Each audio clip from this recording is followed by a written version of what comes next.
What is going on, guys? I'm Moxie Inferni, coach of the San Francisco Arcaniners, and I'm here with my PPL Season 4 Division 1 Week 9 game versus Lars. So hopefully you guys liked that little George mock intro thing. Hopefully you found that funny. Maybe you found it lame. I don't know, but check out George if you don't know him for whatever reason. But if you did not watch my battle last week for Shoddy for Week 8, it was like, I think I uploaded it like 2 weeks ago. But if you did not watch that battle, then you would not know why I'm in the PPL, because that was my first PPL video, and it was randomly in the middle of the season in Week 8. But I'm taking over for George, aka Subtile MC, just because he was busy, life, school, things. So I'm taking over his team for the rest of the season, which was Week 8 when I started, then this battle Week 9, then Week 10, and Week 11, then that's it. So taking over for George this week and playing Lars, who's taking over for Sam. So this is the battle of the substitutes, the battle of the replacements. So that's kind of funny. But yeah, check out George, as I said. Check out Lars. He's a cool guy. Got a cool accent. Definitely better than Shoddy's. Ugh.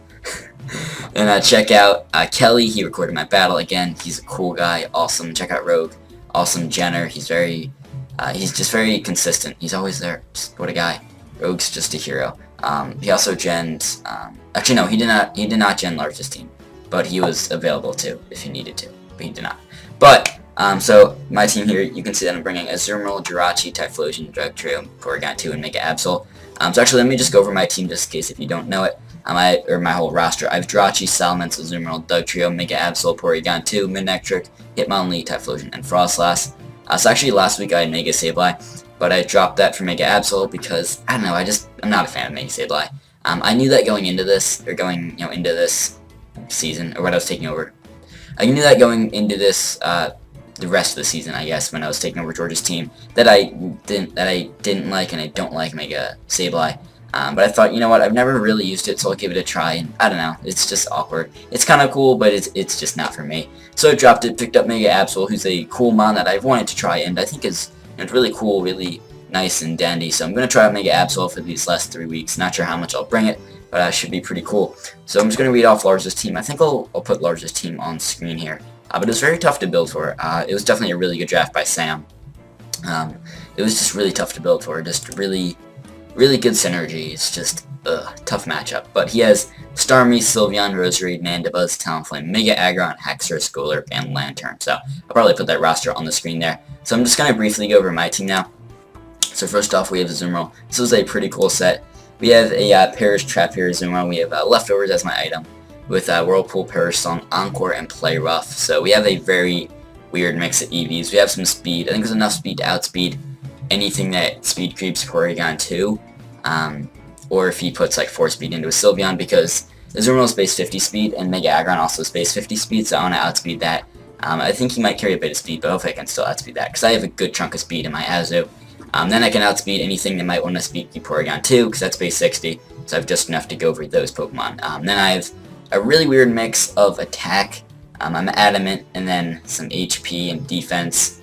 I forget exactly what everything's for. I think it's so I can live 2 Heavy Slams with my leftovers from Mega Aggron if he has no attack. I think it was that.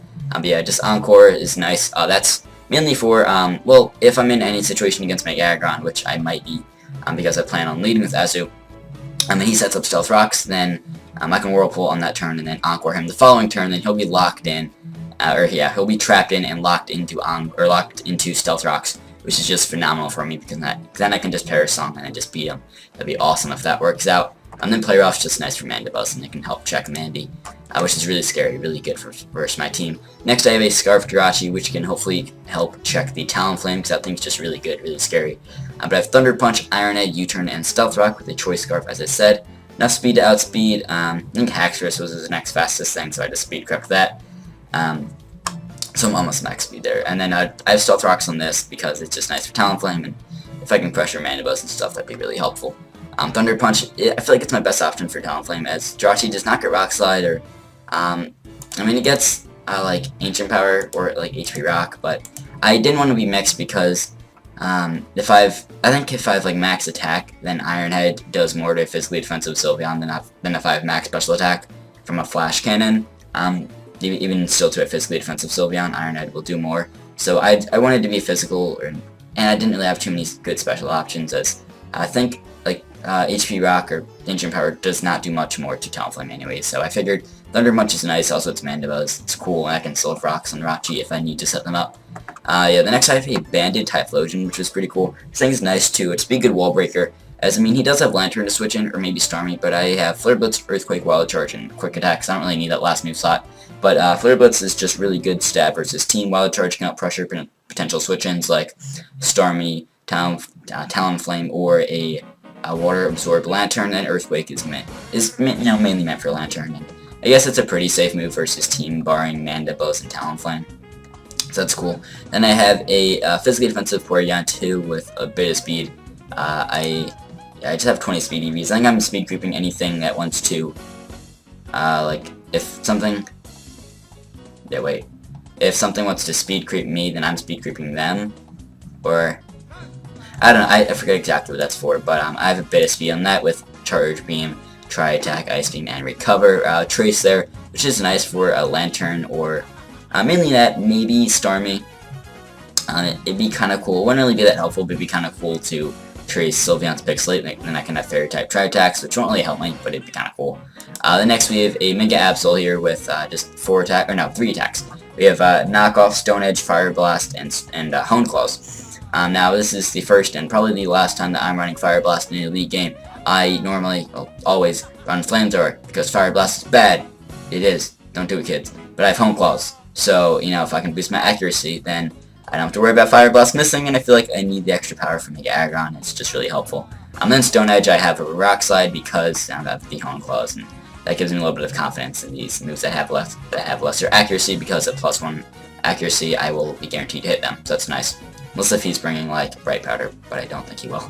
Then Knockoff's just a nice stab. I have Max Speed and Naive, so plus Speed Nature. So I can Speed Tie with the Starmie. I thought about Sucker Punch, but, like, if he switches out on my Sucker Punch, that'd be bad for me.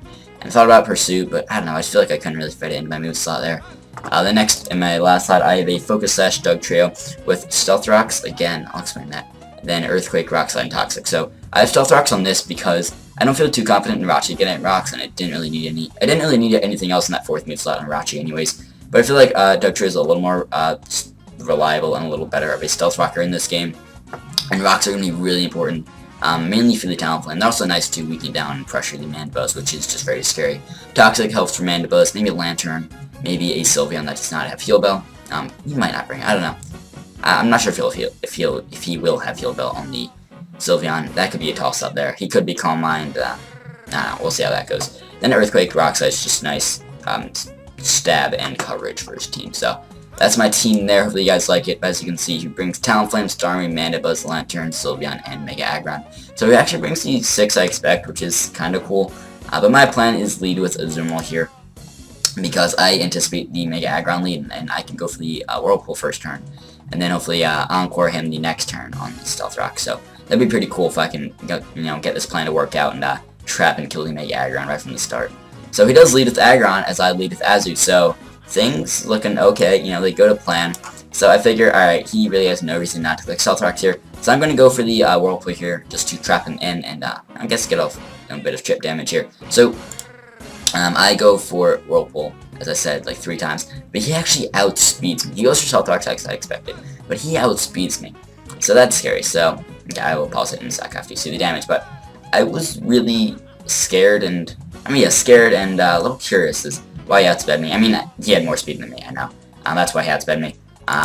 That's what I thought. But actually, after the match, I talked to him, and he actually had the same amount of speed EVs as I did, so we actually speed tied, which is kind of hilarious. So that was interesting there. I didn't think it was speed tie. I just assumed that he outsped me there, so I did not want to risk it, and I switched out because there's no point in encoring, because he would most likely click Heavy Slam, and I'll just encore him into Heavy Slam. Now, if I did outspeed him turn 1, then I would have assumed I was faster, not assumed it was a speed tie. Then, if I outsped turn 1, and then he outsped me turn 2, that could have been bad, because then he would have, I guess, seen a little more of my set, and I would have taken more damage, which is not good. So I guess it's good that he outspeeds me and wins a speed tie turn 1, because then I'm not risking it turn 2. But I don't know, it was interesting there. So I switched out into my P2, because this thing can switch into his Mega Aggron pretty well, and just take any Heavy Slam this thing wants to go for. So I thought he'd have Toxic. He wouldn't go for it here, but I thought he'd have Toxic on this. I thought he'd be like Heavy Slam, Stealth Rocks, Toxic, and like Ice Punch or Avalanche. So I was pretty sure he would have Toxic on this. If not, on something else, maybe like Mandibuzz or Lantern. So he does switch out here, showing me he probably does not have Toxic. I don't think I switched into Rachi scouting for the Toxic. I just stay in Quick Charge Beam.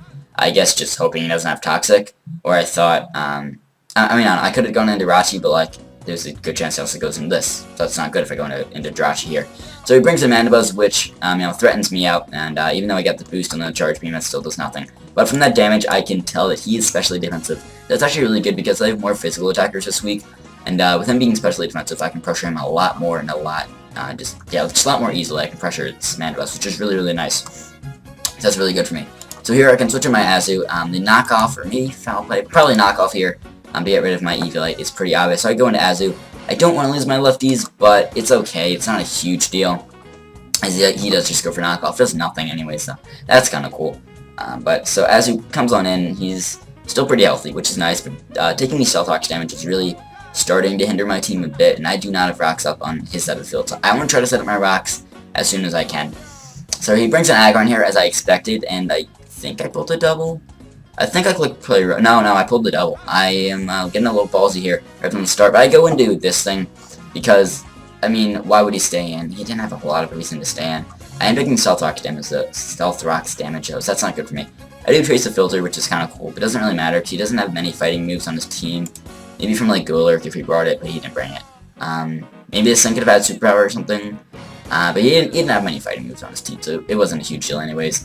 He goes for Heavy Slam. I eat that up pretty well. So here, I think I go for Tri-Attack, just trying to get off some damage. And I guess I can scout his set a bit. He just goes right into this thing, so that's kind of cool. So I can maybe, get a status on this thing. I guess, really anything would be nice. A burn pair. I get a burn, which is kind of cool. I can't Toxic this thing. I had Toxic on Dugtrio, which I guess that could have been helpful, but it's alright to burn this thing, get some nice damage on this thing. Now he's not healing each turn from the lefties, he's losing a bit of health, which is nice. So he pulls a double, anticipating my switch right. So here, this is a tough play, because, so I thought, okay, I wanted to go into Azu, just because knockoff's really obvious, Azu's safe switching. So I wanted to go into that, but I thought, he's going to double into Mega Aggron, isn't he? So I made what I think was the safest play I could, in that I go into my Typhlosion here, because if he goes into Aggron, Typhlosion's pretty good versus that. And if he stays in Typhlosion, it does not want to have the Choice Band knocked off, but it can still be okay without it. Like anything else like Jirachi or Dugtrio does not really want to lose their item. I could have gone into Dugtrio, but it doesn't really match up too well versus the Mega Aggron. So here I bring Typhlosion as he brought in the Lantern. So I could have switched out and do like P2 to scout if he was Volt Absorb or Water Absorb, but I stay in just click Earthquake because one, I want to scout his set and just get damage on this thing, just really weaken it down. And also two, I feel like there's a decent chance he does not click Scald there. I think he clicks Toxic here. I guess just thinking P2 might come in, which I almost brought it in. So here I switch into my Jirachi, thinking that he's gonna switch into thinking. What did I do? Yeah, I was going to Jirachi because I thought he would go into either Talonflame or Mandibuzz. Or no. I was thinking, I was thinking he would go into Mandibuzz, and I guess this was the safest play because I didn't want to go into P2, and that wouldn't match up well. And I didn't want to go into Azu because he might have Volt Switched, so this was my safest play in that switch there. So he brings in Talonflame here. So I think after the Stealth Rocks damage, if he's just offensive with Brave Bird and Flare Blitz, then Flare Blitz, I think goes around a 50% chance to OHKO. So as much as I could have maybe and I can't OHKO him. So even though I do outspeed him, I cannot OHKO him. So I switch out, fearing the Flare Blitz. I go into my P2, which can eat up any hit from this thing. So go into P2 here, as I think he switches himself. So I trace his Go Wings, which is obvious, of course.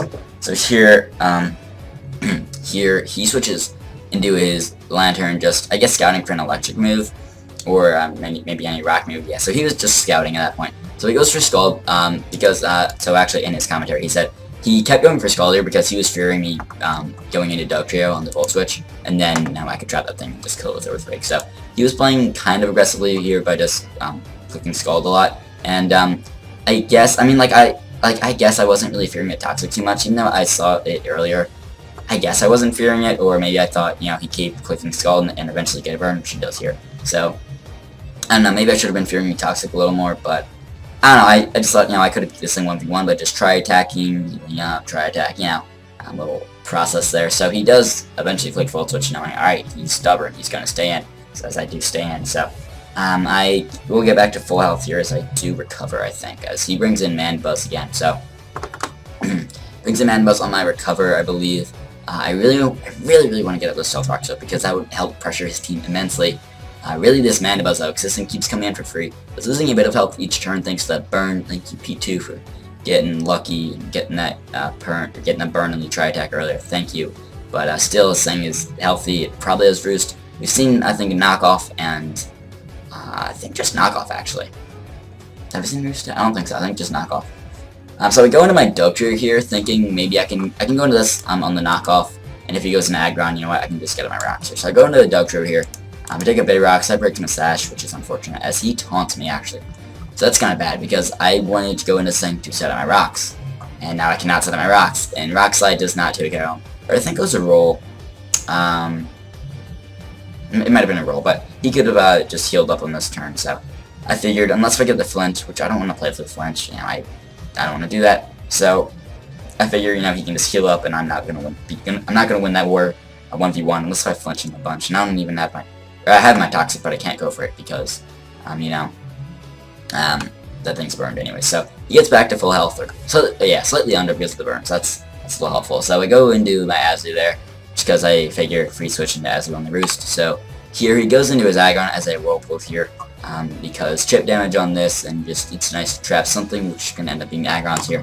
Or no, I go for Play Rough here because he might have gotten ballsy and stayed in, predicting me to predictive switch and maybe me switch out. So I click Play Rough there, and here I make a ballsy play and click Whirlpool because I thought, well, one, if he stays in, it's chip damage, but mainly because I thought he was going to switch out right back into this. I'm predicting P2 to come back in. So I make an aggressive play there, and it works out though, so it's really cool, it's really good. Good job, Blake. High five. So I go for the Whirlpool here, and for a second, like at first, I don't know why I was thinking this. I was thinking, alright, he's going to switch back out into Mega Aggron. And then, like, 5 seconds later, I was like, wait, Blake, don't be stupid. He's trapped. So, just click Play Rough. Knock this thing out. Like, as long as I don't miss, I just knock this thing out. And awesome. So he goes for Foul Play. Gets off, like, 10% maybe. It does nothing. That's cool. I Play Rough, land it, and it's going to be able to knock him out. So finally a kill in this game after... This was like 20 minutes into the game, like maybe 25 minutes. I think it's 20 minutes. So finally a kill happened. So I'm up 6-5. That's cool. He brings in this thing. So I think I assumed it to be Water Absorb because Aqua Jet. Actually, I don't know if Aqua Jet killed. I forget. I think it was a roll depending on his set. So if he was Volt Absorb, then Aqua Jet could have killed. So I assumed he was Water Absorb. Now I do not have Aqua Jet, but he has not seen my full set. He's not seen the Encore. He's not seen the Parasong either, but he's probably going to assume I have the Parasong. So he's not seen my full set, so he doesn't know that I don't have Aqua Jet. So I'm assuming it's Water Absorb, but I'm not certain. So I go into P2 here on, I think, what does he go for? I think he just Volt Switches. Or no, I think he Scalds. Thinking, you know, the Volt Switch is obvious, so I would go and do Dugtrio. But no, I just go into this thing which eats up a Scald. So then I recover next turn, I believe, as he tries to Volt Switch. Oh no, he's actually Volt Absorb, right, because...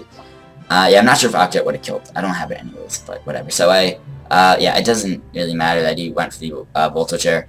I guess I would have been, like, a tad lower, because I was at, like, 90 HP. I was, like, slightly under half anyway, so it didn't really matter. He does Scald there, get off, like, a bit more of chip damage, so I just try attack and knock him out. So, it's another kill for me, so I'm up 6-4, right? Because, yeah, because my Azu killed the Mandibuzz, but yes, that's actually really cool, up 6-4. So it brings in his Talonflame, which is the biggest threat on his team. I do not have rocks up, I want to get them up as soon as I can, and it's really scary. So he goes for Taunt, and that's really bad. And then I go for a Charge Beam, and I do not much. So I see, alright, this is especially defensive, probably Bulk Up, probably Taunt, Bulk Up, Roost, Brave Bird. That sounds like a good set. Maybe Flare Blitz over Bulk Up, but probably not. It's probably going to have Roost. So that's really scary. So here, I forget if I got the boost. I wasn't really paying attention there. I might have. But either way, I'm not doing a whole lot to him. And maybe I could have like tried to go for try attack and get like a burn. I can't even, or get a para. I mean, I don't know. But I go into Jirachi here because I can take a Brave Bird, and I assume he does not have Flare Blitz at this point. So he does bulk up, which is scary for me. Thunder Punch, I think, does not even 2 KO him at this point, or it gets close, but he is Roost, which will make him lose his Flying type on the turn that he Roosts, so that means Thunder Punch does half on those turns, so that's scary. It's really tough to beat the Talonflame at this point, and I'm scared. But he switches out, I guess just still scouting, which is helpful. So here he goes into Slowbound, which is interesting, but I guess he's predicting the Rock move or the Electric move, and me switching out at this point pretty much, not guarantees, but gives him a very confident idea that I am Scarfed. And I am, so he's not wrong if he believes that. So he goes for Shadow Ball here, gets the Spit F Drop, which does not matter. But I guess I just calced that wrong, or I think I mean, I tried to account for the Stealth Rock damage, but I guess I just didn't think Stealth Rocks did as much as they did. But I thought those specs there from that damage, so I think I read the calc a little wrong. I thought I was at a little higher health than I was, but Stealth Rocks did a little more. I think they did. I was expecting them to do maybe around like 10 health, but they did like 20 HP to me, and I don't know. So I expected him to be specs there and locked in Shadow Ball, which it was a roll to kill Dugtrio, but I decided to go into Dugtrio instead of my Rocks here. This was a misplay. I should have gone on my Typhlosion here, pressured him, and gone for probably Flare Blitz, which would have killed this time.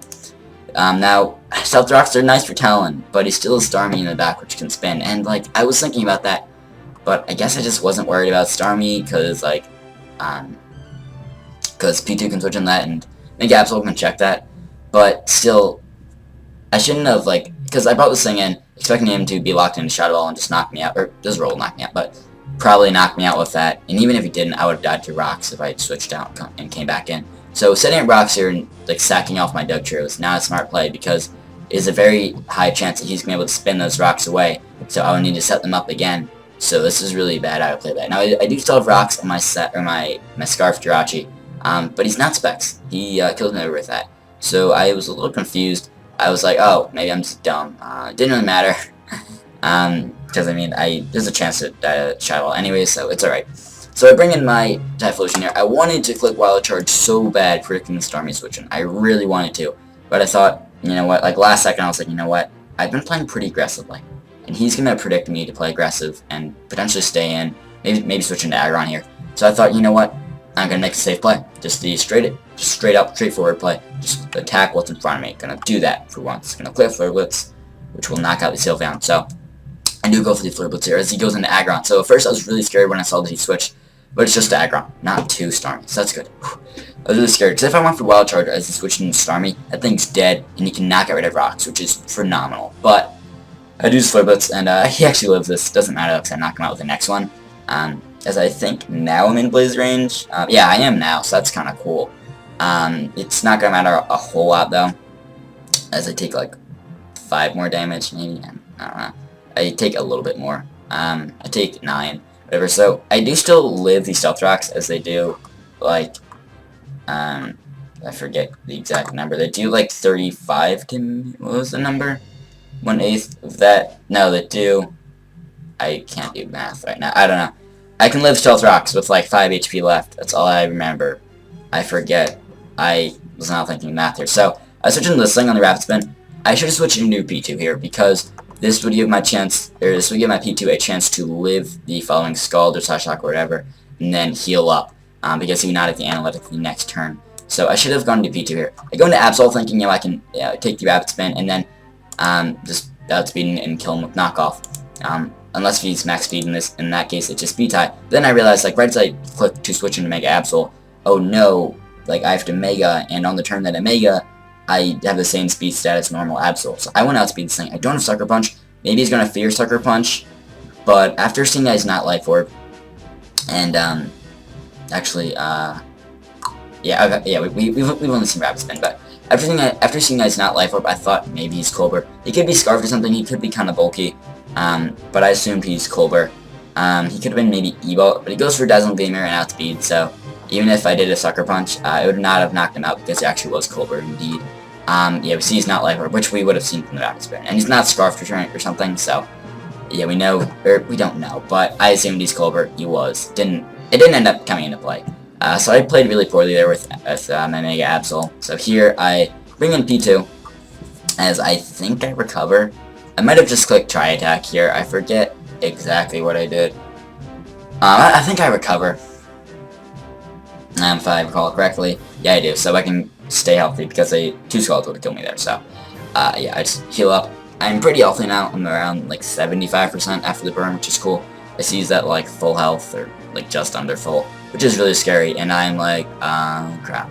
I don't think I have a way of beating this Talonflame. He could, maybe I get lucky with Thunder Punch and like get some parries from Jirachi. But Talonflame's scary. So he makes a double into Starmie, which is a good play. So I go into Jirachi. I mean, it was okay. Like, it was okay for me. It wasn't like that bad.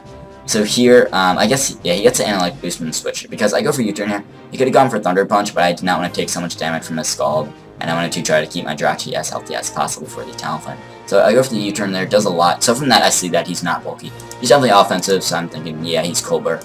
I mean, I think he was going to be Colbur either way, but, nah, whatever. So I switch into P2 here. Take Stealth Drax damage. I trace his analytics, so I know he's analytic now. I think I saw it before, actually, but whatever. So he goes for Scald, and it does a lot from the analytic boost. I'm like, oh shit. And after the burn, I'm like, oh no, I don't think I can live another one. Maybe I can. I don't think there's a chance I do anyways. I'm just hoping maybe I don't. So he's going to be able to knock out my P2 there with Scald, which is really bad, and that really hurts me, and really limits my chances in knocking out this army. So here I'm down 2-3. It's really hard to win this game. I think I need to get really lucky with maybe flinches from Iron Head or parries from Thunder Punch. I'm gonna be locked into whatever move I go for here, which is really scary, really bad. So I go for Iron Head. I thought it'd kill, it didn't. I don't know if it was a roll. I flinched him anyways, so that's cool. He was at like 5%. I don't know if it was a roll or not. Whatever, it doesn't really matter. I flinched him. So he goes in Talonflame here and does you know, make it a 3-0 actually, as I'm not gonna be able to abuse Talonflame. I guess spoilers there, but actually it does a decent job. Oh yeah, that was a crit. That's why the Iron Head did somewhat actual damage to that Talonflame there. But yeah, so he has Talonflame in against my Jirachi, so I have to switch out because I'm Scarf and locked into that.